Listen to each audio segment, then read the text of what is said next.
gustaría colocar el Evangelio en cuatro partes, cuatro departamentos. El primero es al principio, ¿no? Hemos visto que unos expulsaban a los demonios en tu nombre y como no es de los nuestros, se lo prohibimos. Y aquí está el problema. Esa noción, esa visión, ese concepto de el hacer el bien no es un club, ¿verdad? No es un grupo exclusivo. El hacer el bien es para todos. Todos estamos llamados a hacer el bien en este mundo. Y esa mentalidad de club tiene que erradicarse, porque nuestro Dios no es un Dios de un club. Nuestro Dios es un Dios de salvación para todos. Y Jesús se lo prohíbe y le dice, no, por favor, no se lo prohíban. Le responde, porque no hay ninguno que haga milagros en mi nombre que luego sea capaz de hablar mal de mí. En otras palabras, aunque no pertenece a este grupo, ¿verdad? Pero él lo está haciendo en mi nombre y está haciendo ese milagro, esa proeza en mi nombre para un bien mayor. Todo aquel que no está contra nosotros está a nuestro favor y esa parte se entiende. El segundo punto es todo aquel que les dé de beber un vaso de agua por el hecho de que son de Cristo, les aseguro que no se quedarán sin recompensa. Ahí vemos cómo él reafirma que lo que vayas a hacer a otros se lo estás haciendo a Cristo. Y lo que estás haciéndole a Cristo, eventualmente se lo estás haciendo a Dios. La conexión trinitaria en ese sentido, ¿no? El pueblo, Cristo y Dios. Bien. Al que sea ocasión de pecado, para esta gente sencilla que cree en mí, más le valdría que se pusiera una de esas enormes piedras de molino. Esas piedras eran gigantescas y por lo regular eran dos, y ya sea con un burrito, con una bestia o la persona misma iba moviendo la piedra para ir guayando o moliendo el trigo u otros tipos de vegetales o lo que sea, de frutos, mejor dicho. Entonces, mira lo que dice. Esta sección está estableciendo un pecado del cual no se habla, y es el pecado del escándalo. O sea, no seas motivo de escándalos para los más pequeños que se van a afectar. Algunos van a perder la fe, otros les va a doler mucho, otros van a reaccionar de forma pues normal y humana ante un escándalo, sorprendidos, etcétera. Y es un pecado todo aquel que cause escándalo intencionalmente con lo que hace y con lo que diga. Pues oye, hay consecuencias a ese tipo de movimiento, a ese estilo de hacer las cosas basadas en escándalo. Y finalmente, si tu mano te hace pecar, córtatela. Y lo mismo dice con el pie, lo mismo dice con el ojo. Si te hace pecar, arráncatelo, sácate el ojo, córtate el pie. Bien. Ahora, sabemos que esto es una metáfora. Esta parte no se puede tomar literalmente, ¿ves? Porque si lo tomamos literalmente, Dios mío, ¿cuánta gente sin lengua andaría por el mundo? Tan sencillo como eso. Entonces, es ver que lo que el Evangelio nos está diciendo es, no te coloques en momentos de pecado. No te coloques en ocasiones de pecado. Eso es lo que dice. Y traducido, ¿verdad? Traducido a nuestra realidad, por ejemplo, si usted tiene una vecina y usted sabe que la vecina la invita a tomar café a las 3 de la tarde, y usted acepta la invitación y va a la casa de la vecina y se ponen a hablar, a criticar, a levantar falsos en la conversación de ustedes. Si tú sabes que al visitar esta vecina van a terminar chismeando y hablando mal del resto de la humanidad, no vayas. Evítate eso, tan sencillo como eso. Comadre, qué pena, no vayas. Porque a eso lo que conduce es a cosas horrendas, a declaraciones ignorantes, a levantar falsos testimonios, a enredar la cosa y a inventarse algo que no existe. Así que es mejor no ir y no comprometerse uno. Ahora, también recuerda, el que habla mal contigo de alguien, cuando tú das la espalda, habla mal de ti. Siempre recuerda ese adagio. Y entonces nos dice, no te coloques. El hombre que quizás tenga un problema de alcoholismo y que no puede lidiar con el alcohol, no lo puede ni ver porque cae en tentación. Y un amigo lo invita y están sirviendo vino, están sirviendo licor. Y si tú sabes, y este amigo insiste, si tú sabes que este amigo es más importante el que él se dé un trago y el hacerte caer que el protegerte, entonces, ¿es tu amigo?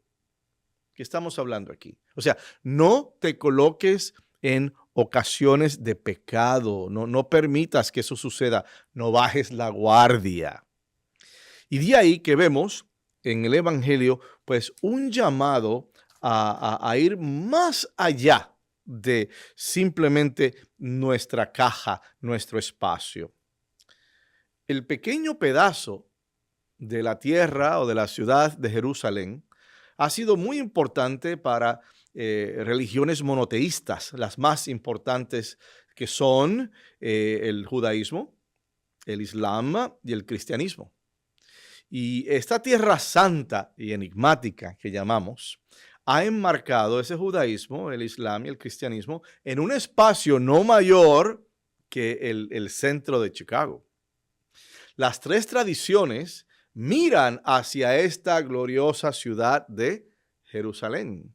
Además de la política, la religión parece ser la fuente del conflicto, como vemos y como percibimos a Dios. Este conflicto, dolor y derramamiento de sangre es el resultado de creer que hay un solo camino para ir al cielo, para alcanzar lo divino, para ir a Dios. Solamente hay una forma.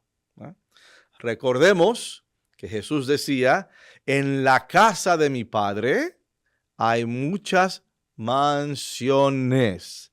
O sea que hay espacio para todo el mundo. Y hay varias formas de poder alcanzar el reino de nuestro Padre Dios. Cuando pensamos así, que solamente hay un camino, lo que estamos haciendo es volvernos solo hacia nosotros mismos. ¿Ves?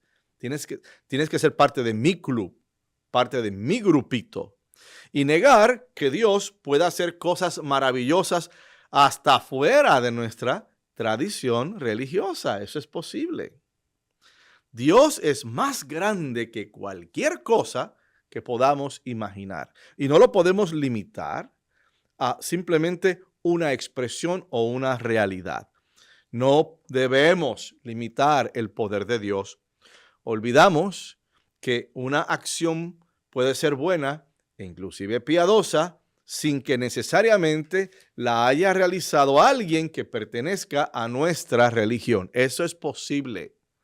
Creer que hay una sola forma exclusiva de llegar a Dios es equivocado y es hasta infantil. E infantil era la noción de los apóstoles en el Evangelio cuando se quejaban de que otros estaban echando demonios en nombre de Jesús. Fueron testigos de un extraño, de alguien, uno más, que hacía el trabajo similar al de ellos. Y sin embargo, él no era parte de su grupo. Lo consideraron sin licencia. Ese no tiene la licencia, no tiene la franquicia para predicar. Y querían silenciarlo. Y Jesús dejó en claro que todo lo bueno proviene de Dios. Y que hacer cosas buenas no está restringido ni limitado a una persona en particular, especialmente si se hizo en el nombre de Jesús. Y Jesús rechaza esta mentalidad del club, al reafirmar que Dios se mueve donde quiera y Dios se mueve y elige a quien quiera. Esos son asuntos de nuestro Padre Dios. En este mundo y en esta sociedad individualista, hermanas y hermanos, es fácil caer en el error de que solo podemos hacer el bien a nuestra manera, a nuestra forma. La bondad en el mundo proviene de Dios, no proviene de los hombres. Incluso dentro de la iglesia se puede ver esta noción de exclusividad en ciertos grupos quizás o con ciertas personas. Todos hemos sido testigos de cómo la rivalidad insalubre ha afectado la vida de muchas parroquias. Cómo hay grupos que a veces se ponen en contra los unos con los otros, como quien dice, solamente, por decir, solamente los carismáticos sabemos orar. Solamente los hijos de la divina providencia amamos a María. Y así por el estilo. Es terrible esa actitud, ¿no? Porque es limitando, es guardando, es cerrando puertas a otras realidades que pueden hacer lo mismo. Inclusive hay quien diga que solo siendo católico se puede llegar al reino de los cielos. Atención, vamos a hacer una clarificación. La Iglesia Católica tiene en sí misma todos los elementos que tú puedes utilizar como recursos para tu salvación. Sacramentos, la Escritura, diferentes ministerios, diferentes grupos, la Eucaristía, la devoción a María Santísima, la jerarquía que nos da un sentido de unidad. Todos esos elementos están ahí presentes, pero eso no niega que en otras disciplinas y que en otras iglesias también hay un encuentro con Cristo que es valioso y que es válido, y que el bien también se puede hacer en esas otras religiones o disciplinas o grupos religiosos. Entonces, es vernos como católicos no mejor, no peor, diferentes, entendiendo que la salvación tenemos todos los elementos en nuestra iglesia para buscar esa salvación, entendiendo y reconociendo que también hay partes de esos elementos fuera en otras disciplinas. Eso es amor a Dios. Eso es amor al prójimo. Luego entonces todos hemos sido testigos de esto en parroquias y con nuestras religiones, y vemos divisiones entre las diferentes espiritualidades, inclusive de la asamblea, los que son tradicionalistas, los que son moderados, los que son liberales, sin comprender que todos somos parte del cuerpo de Cristo. Los evangelios nos dicen que cualquier persona de buena voluntad que haga lo mejor para seguir los pasos de Cristo es honra para el mundo. Por lo tanto, la degradación de los motivos detrás del gesto de caridad de alguien equivale a una envidia espiritual. Tan sencillo como eso. Como católicos, debemos recordar que el Señor Jesús, nuestro Salvador, no solo estableció una simple comunidad de discípulos, sino que constituyó la iglesia como un misterio salvífico. En la misa decimos, este es el sacramento de nuestra fe. Mysterium. Sacramento, misterio, mysterium, ¿ok? Salvífico. Y también creemos como católicos que fuera de la estructura de la iglesia se puede encontrar elementos de santificación y elementos de la verdad. Esto incluye otras tradiciones religiosas. Por lo tanto, sin relativizar la salvación, debemos ver que a la larga todos trabajamos para el mismo jefe.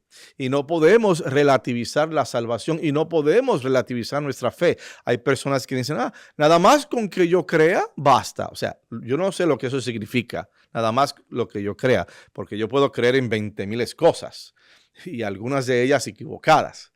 ¿Ves? No es simplemente con nada más con que yo crea. La fe tiene que verse como algo, tiene que verse en la realidad.